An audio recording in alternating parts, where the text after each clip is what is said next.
kita belajar banyak hal. Salah satunya adalah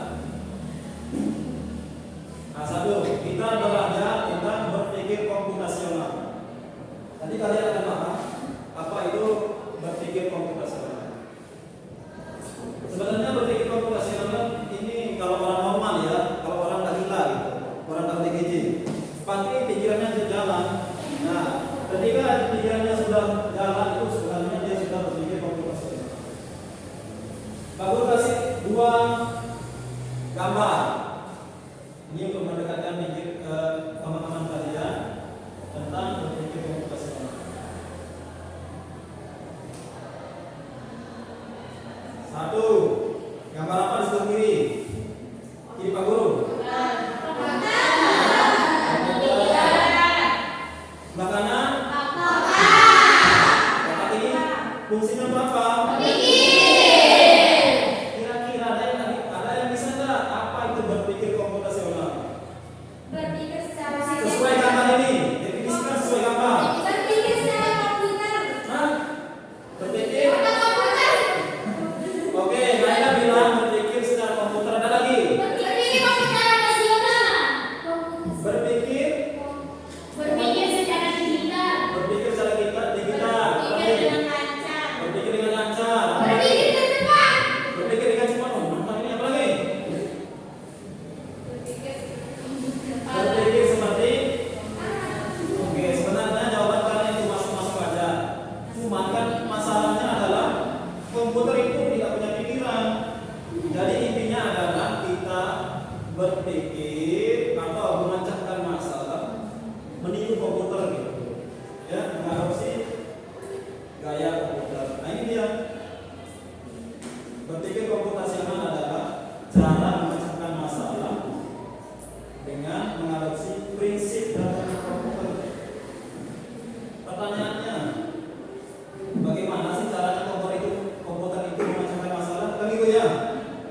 Nah, kita lanjut. Ada 4 keterampilan atau kecerdasan atau fondasi yang harus kita miliki ketika kita berpikir komputasional. Coba bacakan. Siapa ini? Urpaliska. Nomor 1 apa katanya? Dekomposisi. Terus paling pojok depan. Nomor 2 apa katanya? Terasi. Ini bacanya apa dulu? Paling sana pojok belakang. Pengenalan pola. Paling pojok. Paling pojok.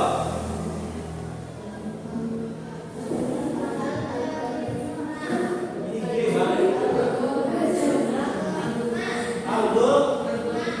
Bukan Cina.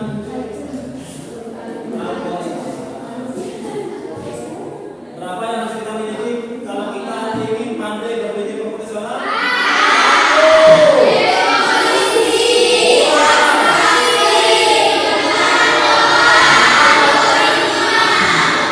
Sekarang kita masuk satu-satu, ya.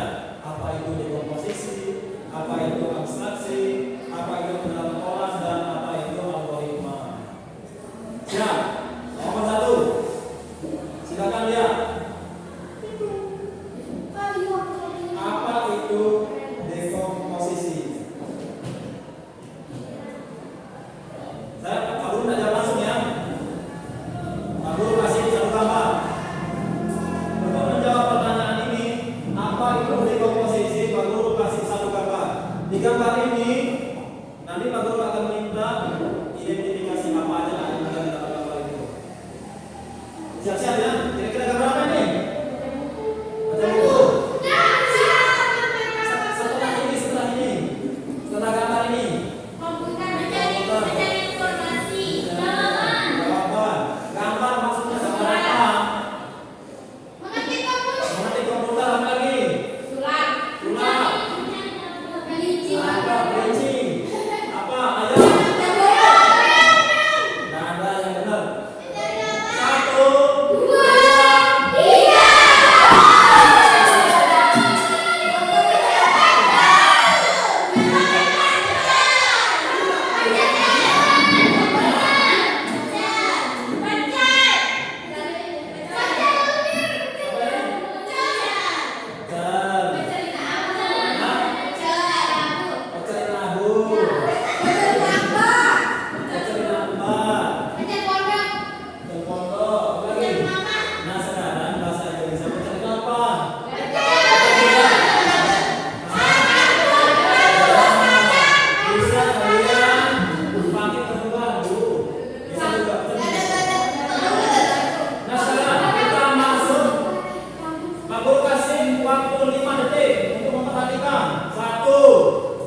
dikasih komposisi ini kan sebenarnya satu piring ini pecel ya. Pecel ini terdiri dari beberapa bagian. Ada sayur, ada telur, ada saus tomat, ada Saus kacang. Proses pemisahan ini memecah ini menguraikan satu-satu ini namanya dekomposisi. Nah, paham? Dekomposisi itu artinya mengurai satu masalah atau satu objek menjadi bagian kecil. Ini kan tomatnya di sini, sausnya di sini. Nanti kalau dicampur semuanya jadi pecel kan? Nah, ini namanya dekomposisi. Dekomposisi itu artinya memecah dan suatu masalah menjadi bagian kecil-kecil. Paham sampai sini? Jadi kayak begini lah bahannya. Ada avocado, alat sebenarnya di sini ya. Ini di bawahnya. Alatnya apa misalkan? Ada bahan.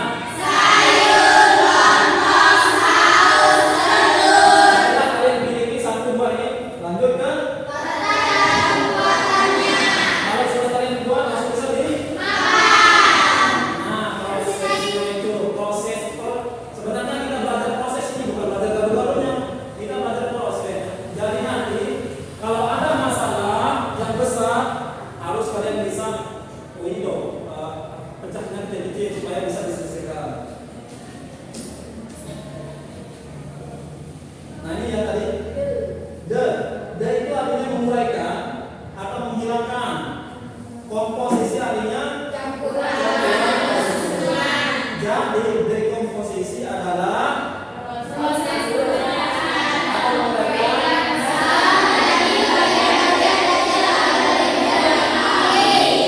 tadi kan sudah kita pecah itu sih, pecah diperhatikan ke satu-satu ya. Lanjut. Nah ini masalah ini. Pak Guru kasih satu masalah. Dalam ruang kelas 9C, jangan disinggung ya. Ini hanya terdapat 10 meja siswa dan 20 kursi yang ditandai